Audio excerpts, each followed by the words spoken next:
ഹിമാചൽ പ്രദേശിൽ അതിശക്തമായ മഴയാണ്. കുളു മണാലിയിൽ മേഘവിസ്ഫോടനത്തെ തുടർന്ന് വെള്ളപ്പൊക്കമുണ്ടായി. മഹാരാഷ്ട്രയിൽ മഴ ശക്തമായതോടെ നിരവധി പ്രദേശങ്ങൾ വെള്ളത്തിലായി. മഴക്കെടുതിയിൽ പുനെയിൽ 4 പേർ മരിച്ചു.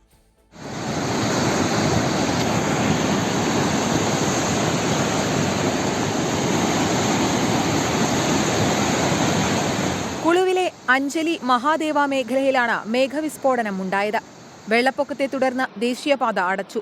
മാണ്ഡിയ, കിനൌർ, കാൻഗ്ര ജില്ലകളിലെ 15 റോഡുകളിൽ ഗതാഗതം നിരോധിച്ചു. മേഖലയിൽ നിരവധി വീടുകൾക്ക് കേടുപാടുകൾ സംഭവിച്ചു. അനാവശ്യ യാത്രകൾ ഒഴിവാക്കണമെന്നും നിർദ്ദേശമുണ്ട്.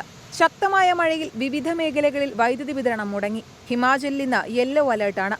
അടുത്ത 4 ദിവസത്തേക്ക് ശക്തമായ മഴയുണ്ടാകുമെന്നാണ് മുന്നറിയിപ്പ്. മഹാരാഷ്ട്രയിലെ ശക്തമായ മഴയിൽ താഴ്ന്ന മേഖലകൾ വെള്ളക്കെട്ടിലായി. മുംബൈയിലും പൂനെയിലും നിരവധി വീടുകൾ വെള്ളക്കെട്ടിലാണ്. മഴക്കെടുതിയിൽ പൂനെയിൽ 4 പേർ മരിച്ചു. ദുരിതാശ്വാസ പ്രവർത്തനങ്ങൾക്കായി NDRF സംഘമെത്തി. മുംബൈയിൽ യെല്ലോ അലർട്ടും പൂനെയിൽ ഓറഞ്ച് അലർട്ടും പ്രഖ്യാപിച്ചിട്ടുണ്ട്. 24 ഡൽഹി.